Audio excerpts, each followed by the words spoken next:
para los que llevan notas o cosas así, el título del sermón de hoy se llama Una iglesia radiante. En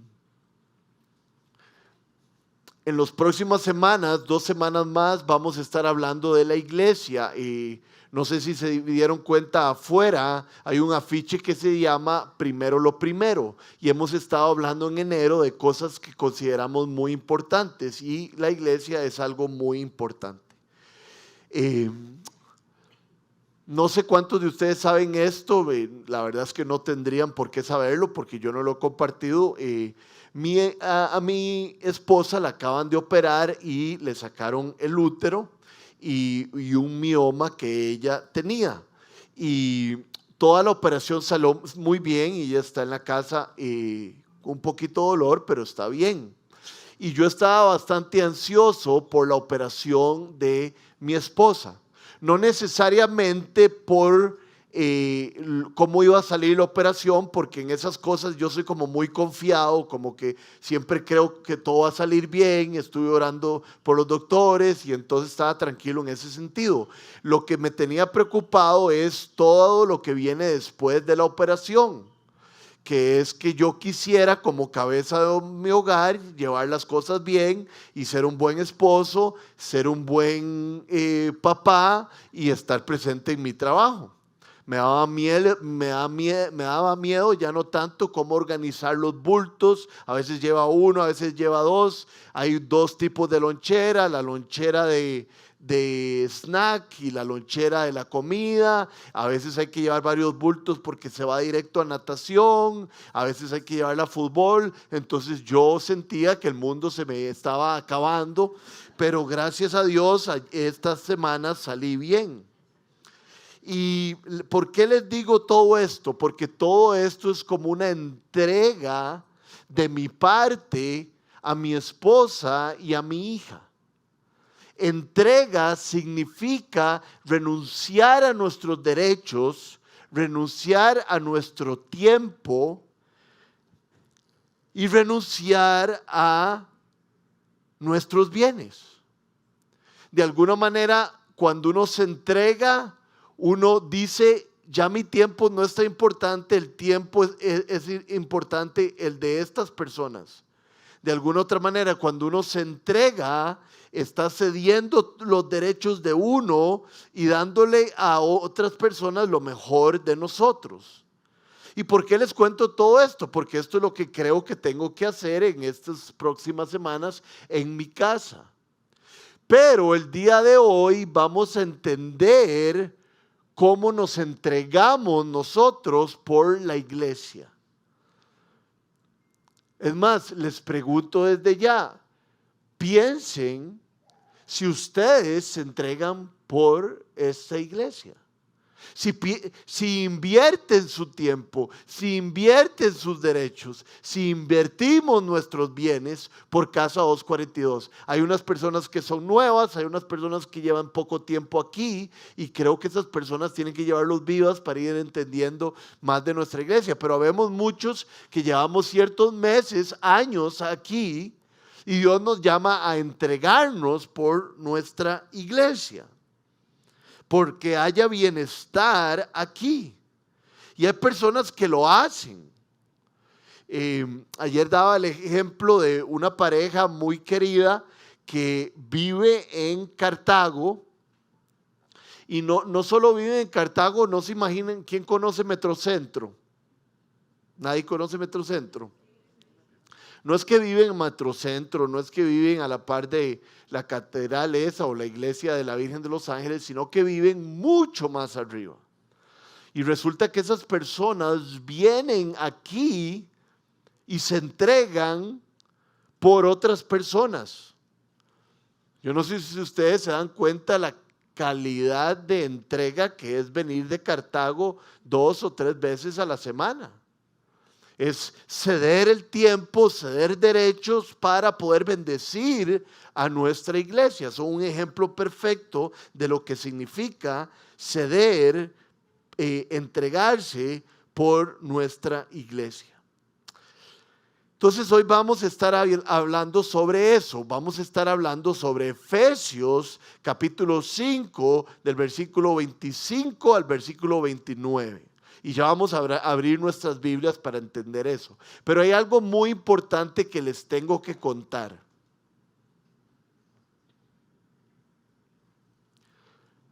El texto que vamos a ver es un texto que el apóstol Pablo hace una analogía. El apóstol Pablo habla acerca de Cristo y la iglesia y cómo los esposos y las esposas reflejan esa relación de Cristo con la iglesia. ¿Vamos bien? ¿Ok? Pero el texto lo vamos a estudiar de una manera en que solo vamos a estudiar la parte y las indicaciones de Cristo y la iglesia. La parte de los esposos y las esposas la vamos de alguna manera ignorar y vamos a concentrarnos en lo que dice este texto de Cristo y la iglesia.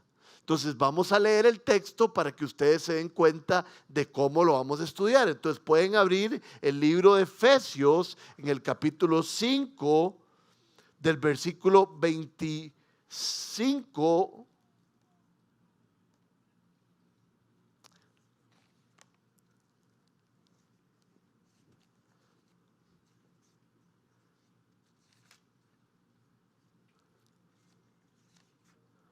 del versículo 25 al 29. Dice así: esposos, amen a sus esposas, así como Cristo amó a la iglesia. Ese es el punto. Y se entregó por ella. Segundo punto, para hacerla santa, Él la purificó lavándola con agua mediante la palabra, para presentársela a sí mismo como una iglesia radiante, sin mancha ni arruga, ni ninguna otra imperfección, sino santa e intachable. Segundo punto.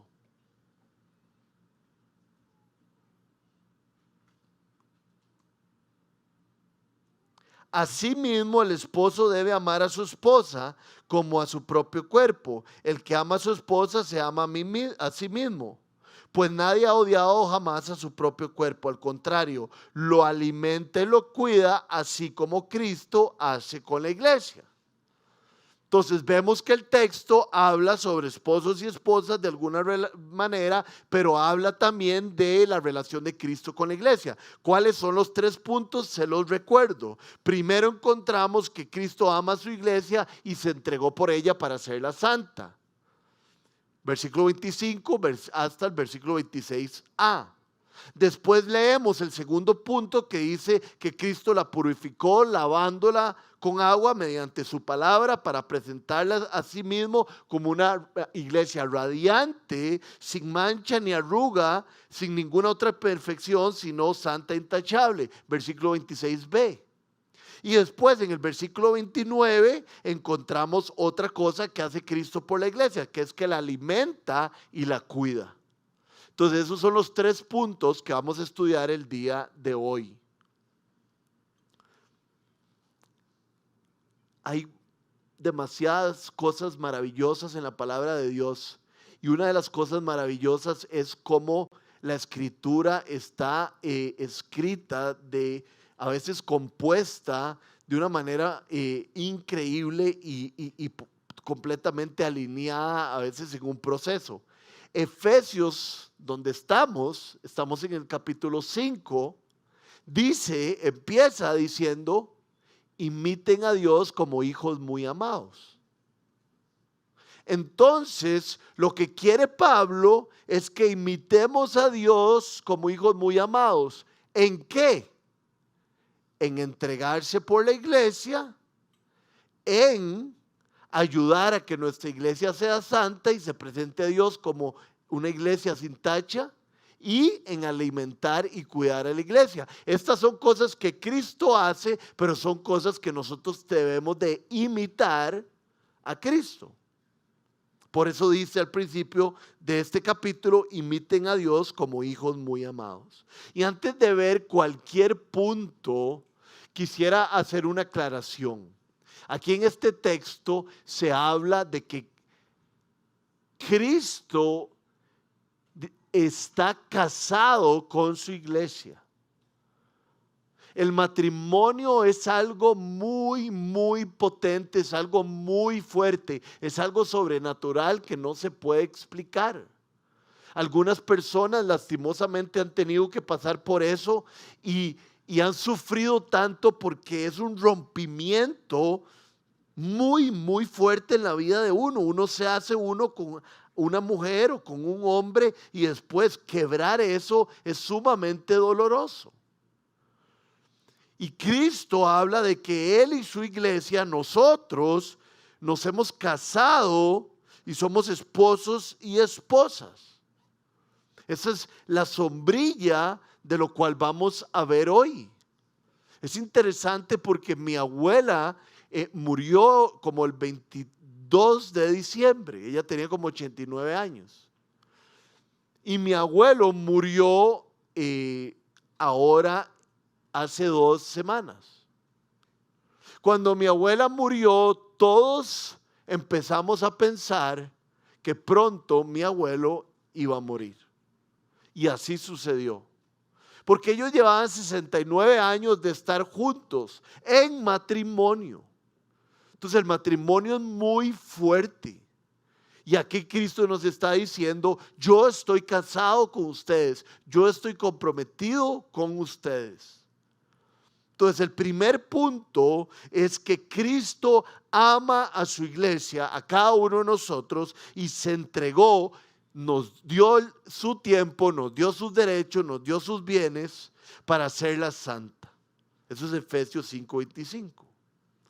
Cuando Pablo habla de amar a la iglesia, de amarnos a cada uno de nosotros, utiliza una palabra que muchos de nosotros sabemos qué significa, que es la palabra ágape. Cristo amó a la iglesia, o sea que Cristo ágape a la iglesia.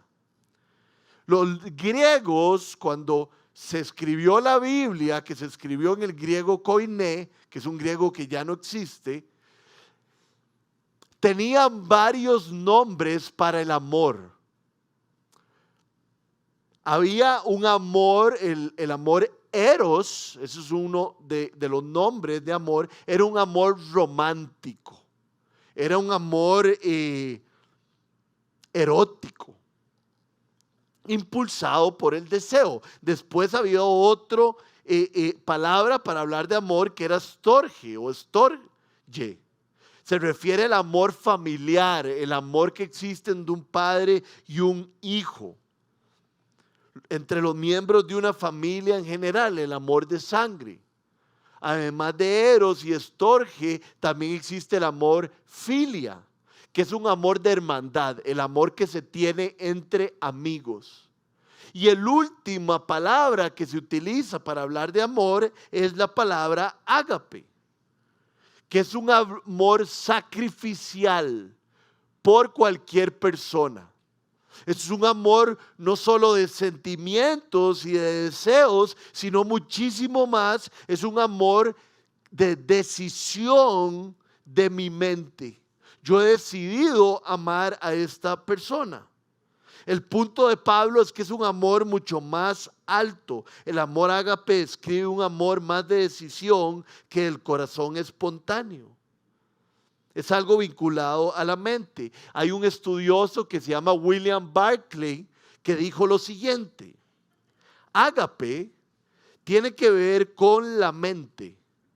No es simplemente una emoción que nace de repente en nuestros corazones. Es un principio donde intencionalmente vivimos. El amor ágape no solo tiene emociones y sentimientos, más bien tiene que ver con decisiones. Entonces, Cristo decidió amar a su iglesia. Fue la decisión que Él tomó. Eso es amor ágape. Ahora mi esposa está en la cama y no se puede mover de ahí. Y yo tengo que practicar el amor ágape continuamente. Porque hay que llevarle agua, hay que llevarle la sopa de pollo. Y entonces uno no quiere.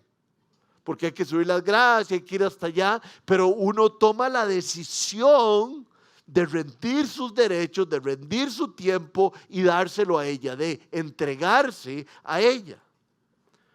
Para terminar de entender el amor ágape, el amor que tiene Dios por nosotros, ahí en la pantalla va a haber varios puntos. Es un amor que no cambia.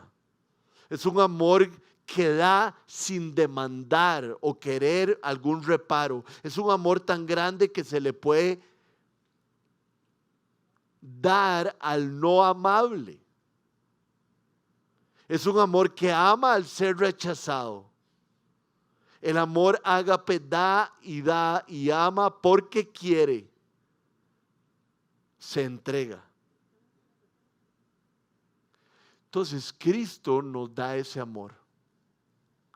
A pesar de que nosotros le hemos dado la espalda, a pesar de que nosotros en algún momento estuvimos tan alejados de Él y al día de hoy le seguimos fallando y desobedeciendo, Cristo nos ama con ese amor ágape. Un amor sacrificial, un amor de que no me importa cómo usted reacciona, yo lo voy a seguir amando. Esas son buenas noticias para todos los que hemos creído en Cristo. No hay nada que hagamos que no permita que Dios siga amándonos. Dice la Biblia, el bien y la misericordia nos perseguirán por el resto de nuestros días. No dice, si nos portamos bien y somos obedientes, el bien y la misericordia nos perseguirán. No, dice que Dios ha tomado una decisión para con sus ovejas de siempre amarlas. Y uno de los versículos que nos deja esto más claro a mí es Romanos 5:8. Romanos 5:8 dice lo siguiente, que aun cuando nosotros éramos pecadores, Cristo murió por nosotros. Aun cuando no le dábamos pelota a Dios, aun cuando estábamos en nuestros pecados, Él decidió morir en la cruz, cargar con nuestros pecados, ser sepultado, resucitar al tercer día como una manera de enseñarnos de que nosotros que pusiéramos la fe en Él, también íbamos a resucitar. El Salvador nos amó no porque había hermosura en nosotros, sino porque nos quería hacer hermosos. Cuando uno se da cuenta que Cristo nos ama, sin importar nuestra reacción, uno quiere amar a Cristo y a las demás personas de alguna manera muy parecida, y eso nos hace hermosos.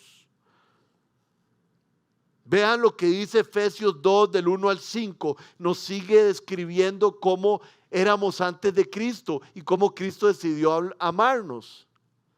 Antes de conocer a Cristo, en otro tiempo, ustedes estaban muertos en sus transgresiones y pecados, en los cuales andaban conforme a los poderes de este mundo. Se conducían según el que gobierna las tinieblas, según el espíritu que ahora ejerce su poder en los que viven en la desobediencia.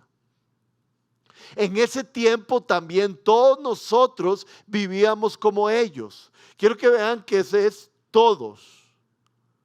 A veces pensamos que un pecador es aquella persona, un hombre, una mujer que tiene cierta adicción, un hombre, una mujer que se roba cosas. Eso no es el concepto que nos da la Biblia de un pecador. Un pecador son todos. Todos se han pecado y se han alejado de Dios. Esa es la enseñanza de la Biblia. Hasta su abuelita, que ha sido como un ángel para usted toda la vida, ella tiene pecado y ella necesita de la gracia de Dios. Entonces dice que nosotros, siguiendo nuestra propia voluntad y nuestros propósitos, como los demás, éramos por naturaleza objetos de la ira de Dios. Pero, por dicha hay un pero. Pero Dios, que es rico, que tiene demasiada misericordia por su gran amor por nosotros, nos dio vida con Cristo, se entregó, aun cuando estábamos muertos en pecado. Por gracia ustedes han sido salvos. Pero Cristo nos amó. Cristo le lavó los pies a Judas. Eso es amor ágape. No pagar mal por mal, pagar bien por mal. Cristo sabía que Pedro lo iba a negar y de todos modos le lavó los pies también y después le hizo desayuno. El famoso predicador Charles Spurgeon dijo lo siguiente: el Señor Jesús ama a su iglesia, a cada uno de nosotros y corporativamente, sin egoísmo. Eso es que nunca la ha amado por lo que tiene. ¿Cómo nos va a amar Cristo por lo que tenemos si Él es el dueño de todas las cosas y lo que tenemos nos los ha dado Él? De hecho, no la ama por lo que es, sino por hacerla el objeto de su amor. No la ama por lo que recibe Él de ella o con ella, sino por lo que Él es capaz de darle. Este es el amor más grande que ha existido. Entonces nosotros deberíamos aspirar a entregarnos por la iglesia, por cada uno de nosotros y con el amor ágape. Quiero darles un ejemplo de amor ágape. Vean lo que dice Mateo 5, 43 al 48. Ustedes han oído que se dijo.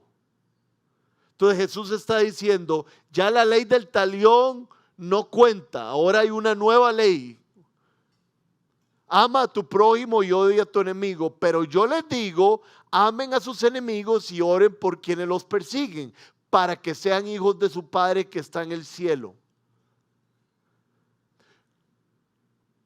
Aquí no está diciendo que uno es hijo del Padre cuando ama a sus enemigos y ora por los que los persiguen. Lo que está diciendo es que reflejamos y parecemos hijos de Dios cuando amamos a nuestros enemigos y oramos por los que nos persiguen.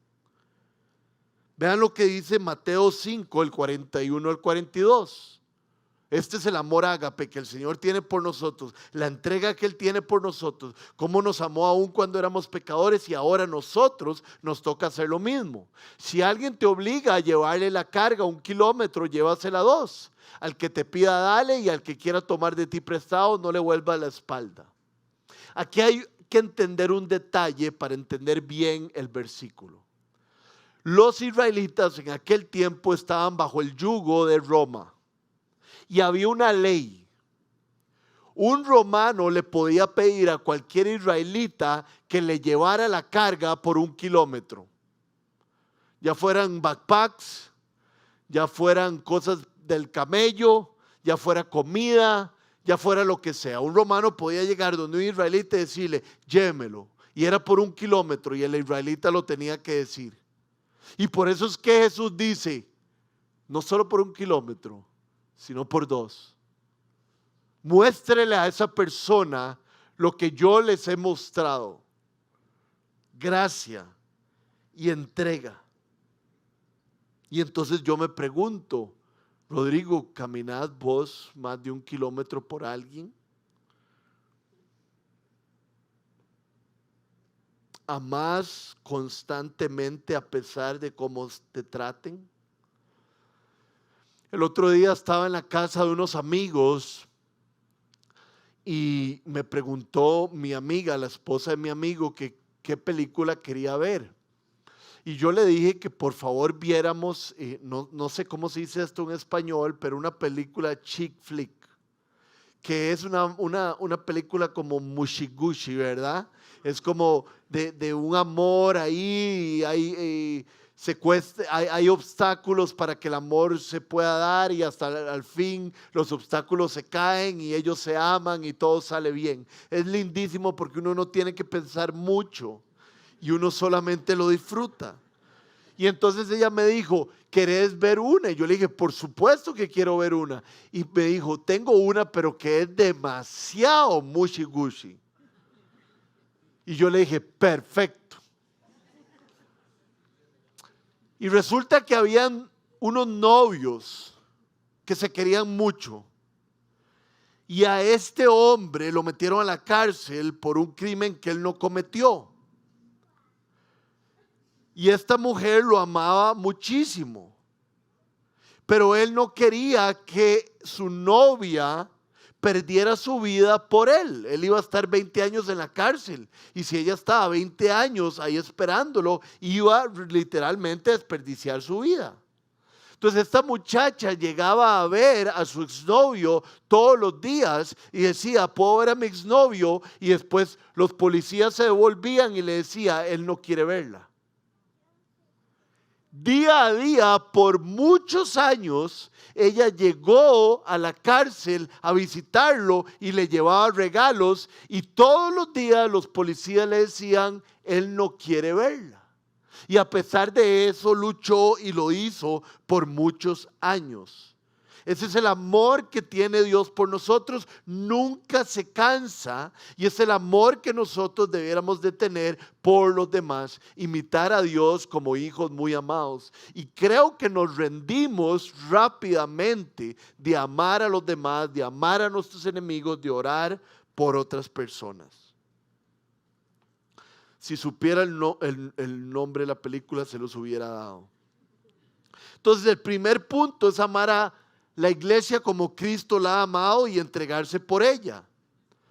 El segundo punto es en 26b, que Cristo la purificó a la iglesia, lavándolo con agua mediante la palabra, para presentársela a él mismo como una iglesia radiante, sin mancha, ni arruga, ni ninguna otra imperfección, sino santa e intachable. Cristo proveyó limpieza de toda mancha y de todo pecado por su sacrificio a nosotros. Recordemos el evangelio. Hubo una caída, el hombre no podía tener relación con Dios, había una pared de enemistad, y Dios envió a su Hijo a vivir una vida sin mancha ni tacha para poder ser el sacrificio perfecto, el cordero sin mancha, y que todo aquel que crea en él, sus pecados serán perdonados, podrá tener una relación con Dios aquí y eventualmente. Y hay algo interesante aquí en este versículo que me di la tarea de estudiar, y no es complicado. Dice, Él la purificó lavándola con agua mediante la palabra. Entonces lo que está diciendo es que Cristo purifica a la iglesia mediante la palabra. Y cuando dice con agua, es simplemente dándonos un ejemplo de cómo se purifica algo. Con agua se limpian las cosas. Cristo limpió y limpia su iglesia a través de su palabra. Yo vivía en San Ramón de Tres Ríos, como vivía ahí como desde los 10 años a los 25 años. Y San Ramón de Tres Ríos y Concepción de Tres Ríos y todo eso no era como es ahora. Estaba lleno de potreros. Y yo me iba a jugar con mis amigos fútbol, a veces béisbol y otras cosas, y yo terminaba con zacate y lodo desde los tenis hasta aquí arriba. Y mi mamá me decía que no podía entrar a la casa hasta que me manguereara. Y manguerearse en San Ramón de Tres Ríos a las 5:30 de la tarde no es lo mismo que manguerearse en Concasa a las 5:30 de la tarde. Pero lo que se me viene a la mente es cómo cuando yo me ponía la manguera, me bajaba del cuerpo todo el lodo y todo el zacate. Yo me pasaba el agua y todo quedaba en el zacate que estaba enfrente mío, pero mi cuerpo quedaba limpio. Poco a poco el agua iba quitando la suciedad. Y esta es la imagen que nos da la Biblia acerca de Cristo y la palabra, que la palabra de Dios nos limpia con agua, nos limpia y nos va dejando sin suciedad. Podríamos hablar como para entenderlo mejor, como el bautismo, digamos, que es todo lo que representa. Somos bajados al agua como pecadores y después somos subidos del agua como que ya ahora estamos limpios e ingresamos al cuerpo de Dios. Está hablando de santificación. Y el cimiento de la santificación es la palabra de Dios. Vean lo que dice 2 Timoteo 4, del 1 al 2. En presencia de Dios y de Cristo Jesús, que ha de venir en su reino y que juzgará a los vivos y a los muertos, Timoteo, te doy este solemne encargo: predica la palabra. ¿Verdad? Le pudo haber dicho muchos encargos, pero le da uno y le dice que es solemne. Predica la palabra, persiste en ella, en hacerlo, sea o no oportuno, corrige, reprende y anima con mucha paciencia, sin dejar de enseñar. Pablo sabe que la palabra es la que limpia, y entonces le dice a Timoteo: concéntrate en estas cosas. La versión de Eugene Peterson dice así: proclama la verdad con intensidad, mantente alerta, reta, advierte y urge al pueblo. Eso es lo que eso es lo que hace la palabra de Dios. Nos advierte, nos corrige, nos urge. Y hay otro ejemplo que quisiera ver en 1 Tesalonicenses 4, del 1 al 8. Dice así: por lo demás, hermanos, les pedimos encarecidamente en el nombre del Señor Jesús que sigan progresando en el modo de vivir que agrada a Dios. O sea, está hablando de cosas acerca de la santificación, tal como lo aprendieron de nosotros. De hecho, ya lo están practicando. Ustedes saben cuáles son las instrucciones. Ustedes vienen haciendo todo esto muy bien y quiero que sigan haciéndolo bien. Entonces hay instrucciones. ¿De dónde vienen esas instrucciones? De la palabra. Las instrucciones que les dimos de parte del Señor Jesús. La voluntad de Dios es que sean santificados, que se aparten de la inmoralidad sexual, que cada uno aprenda a controlar su propio cuerpo de una manera santa y honrosa, sin dejarse llevar por los malos deseos como hacen los paganos, que no conocen a Dios, y que nadie perjudique a su hermano ni se aproveche de él en este asunto. El Señor castiga todo esto, como ya lo hemos dicho y advertido. Dios no nos llama a la impureza, sino a la santidad. Por lo tanto, el que rechaza estas instrucciones, otra vez, el que rechaza estas guías de la palabra de Dios, no rechaza a un hombre, sino a Dios, quien le da a ustedes su Espíritu Santo. Entonces, lo que estamos recalcando es que Dios, Cristo, limpia a su iglesia a través de su palabra, y que entonces nosotros podemos ayudar a la santificación de otros mediante la palabra de Dios. Dice Santiago 1:18 que Dios nos deja tan blancos como la nieve. Si nosotros habláramos, como dice Colosenses, con sazón, con sal, podríamos ayudar a que las otras personas sigan en su santificación. Vean lo que dice el gran famoso predicador Lloyd Jones. Cuando Cristo presente a su iglesia a sí mismo, con todos los principados y potestades viendo a esto tan maravilloso, examinándola, no habrá tacha, no habrá mancha alguna. La examinación más cuidadosa no podrá detectar una imperfección de indignidad o pecado. Aquí Lloyd Jones está viendo hacia adelante y está diciendo: esto que no vamos a tener tacha, esto que no vamos a tener arruga, se va a cumplir. Y el diablo y todas las personas que lo ayudan van a tratar de examinarnos a ver si hay alguna indignidad en nosotros, y no van a poder encontrar nada, porque Cristo nos ha limpiado y no nos ha dejado ninguna arruga. Yo he planchado una vez una camisa, pero me han planchado camisas, y no hay nada más lindo que una camisa sin planchar. A muchos hombres y muchas mujeres les preocupan las arrugas. Vean cómo yo estoy de la frente. Se ve lindo cuando un ser humano no tiene arrugas. Cuando está sin arrugas y sin tachas.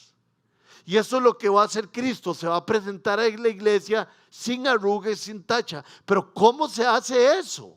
Con instrucciones, con la palabra de Dios. Entonces, lo mejor que podemos hacer por los demás es instruirlos con la palabra de Dios. Sea vuestra palabra siempre con gracia, sazonada con sal, para que sepan cómo deben de responder a cada uno. Con la escritura podemos corregir, instruir, enseñar, para que el siervo de Dios esté enteramente capacitado para toda buena obra. Y es que lo hemos visto, ¿verdad? A esta iglesia vienen, digamos, una pareja que no están casados y viven juntos. Eso se llama concubinato escandaloso. Y un pastor, un líder, les cuenta el plan de Dios para el matrimonio, les cuenta la palabra sazonada con sal que los lleva a la santificación, y esta pareja decide casarse. Por medio de la palabra de Dios hay una santificación y hay una diferencia increíble.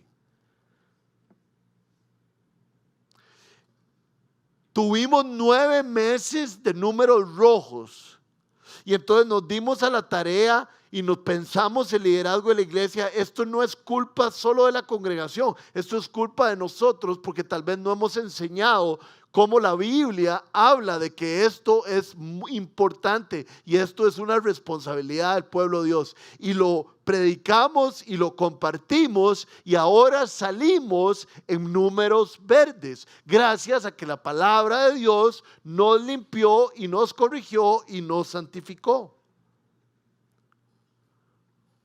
Crean y hagan esto. Compartan la palabra de Dios, porque lavará con agua a todos. Tal vez haya mencionado esto de alguna manera en otro momento, pero un día en el año 2022 yo prediqué acerca del perdón. Se acercaron varias personas aquí al frente, como siempre cuando ofrecemos oración, que francamente yo no sé por qué muchas personas no lo aprovechan en ese momento. Y ella vino, y a mí me gustan que mujeres oren por mujeres, hombres por hombres, pero a veces no hay suficientes mujeres para orar por mujeres. Entonces me parece que los líderes y los pastores, que son personas un poco más instruidas en la Biblia, pueden acercarse a ellas y orar por ellas. Entonces yo me acerco a la mujer y le digo: ¿cómo puedo orar por vos? Y me dijo: porfa, orá para que yo pueda perdonar al hombre que acaba de matar a mi sobrino. Nunca había escuchado una petición de oración de ese tipo. ¿Ustedes creen que a esa señora se le ocurrió eso así de repente? Esa señora escuchó la palabra de Dios. Esa señora recibió la palabra de Dios en su corazón y cambió de parecer. En vez de odiar a esta persona, quería perdonarla. Eso es lo que hace la palabra de Dios. Eso es lo que hace Cristo por nosotros, y eso es lo que nosotros podríamos hacer por la iglesia, por nuestros amigos, por las personas a nuestro alrededor. Entonces, primer punto: Cristo ama a la iglesia y se entrega por ella. O sea, Rodrigo, Casa 242, haga lo mismo. Entréguese a su iglesia y ámela. Segundo punto: Cristo nos lava de nuestros pecados con agua mediante su palabra. Nos deja sin arruga y sin tacha. Nosotros, los hijos de Dios, podemos amar a nuestros hermanos y semejantes, inclusive los que no son cristianos, lavándolos con agua mediante la palabra de Dios. Esos son los 2 puntos que hemos visto. Y el tercer punto es en el versículo 29. Cristo alimenta y cuida su iglesia. Estas son como las 2 responsabilidades gemelas que tiene Dios con nosotros. Él nos alimenta y nos cuida. Cristo nos lleva a pastos verdes para que comamos ahí y lleva la vara para que el que, no la vara, sino la vara. Y lleva la vara para que los que se están moviendo, las ovejas como nosotros, que nos estamos saliendo del camino, nos lleva por el lugar correcto. Eso es lo que hace Cristo por la iglesia, la alimenta y la cuida. Entonces eso es lo que nosotros podemos hacer por la iglesia y por los demás, alimentarla y cuidarla. Vean lo que dice Mateo 6, 25 al 26. Por eso les digo, no se preocupen por su vida, qué comerán o beberán, ni por su cuerpo, cómo se vestirán. ¿No tiene la vida más valor que la comida y el cuerpo más que la ropa? Aquí hay una promesa. Cristo nos va a alimentar y Cristo nos va a cuidar. El otro día estaba leyendo un libro y a ver si me acuerdo bien lo que decía. Decía, Cristo no necesariamente nos da nuestros deseos. Cristo nos da nuestras necesidades. Confía en el Señor y haz el bien. Dice Mateo 6:33, busquen el reino de Dios y su justicia y lo demás se añade. No se preocupen, confíen en Él, que Él nos alimenta y nos cuida.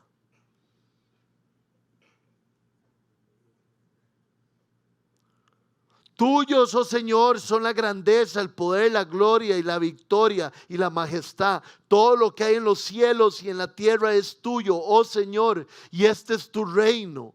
Te adoramos como el que está sobre todas las cosas. Confiemos en Él porque Él actuará. No hay manera de que Cristo no pueda cuidarnos y alimentarlos, porque no hay manera de que alguien sea o nada sea obstáculo a Él, porque Él está sobre todas las cosas. Si yo les digo a ustedes, siempre los puedo alimentar y cuidar, les estoy mintiendo. Porque va a haber un montón de momentos donde yo no lo voy a poder hacer. Pero Cristo sí puede porque Él tiene toda la majestad y todo el poder. Entonces hay que creer en esto. En que Dios no nos va a fallar. Vean el Salmo 37, 21. Los malvados piden prestado y no pagan, pero los justos dan con generosidad. El Señor nos da con generosidad, nosotros damos con generosidad. Dice la Biblia, no he visto justo que mendigue pan. Entonces, si Cristo nos cuida y nos alimenta, esas dos palabras en inglés me encantan porque dice que Cristo nos nutre y nos aprecia. La palabra nutrir es muy robusta. Entonces, si Cristo nos nutre y nos aprecia, nos cuida y nos alimenta, nosotros debemos hacer lo mismo por el reino de Dios y por las demás personas. Ayer, después de conversar sobre esto, de que la iglesia debería también nutrir y apreciar, alimentar y cuidar a todos nosotros, entre nosotros, se me acercó una amiga, una muchacha, una señora que viene aquí a Casa 242 y me dijo, Rodri, cuando dijiste eso, me acordé cuando yo me tuve que operar también del útero como tu esposa. Fue una operación muy cara y yo no tenía ni un 5 y se hizo una recolecta aquí en la iglesia y la iglesia pagó toda mi operación. Porque eso es lo que hace la iglesia. Se cuida y se alimenta, se aprecia y se nutre. Rodrigo, ¿estás apreciando a tu iglesia? ¿La estás nutriendo? ¿La estás cuidando? ¿La estás alimentando? Esa es la pregunta para cada uno de nosotros.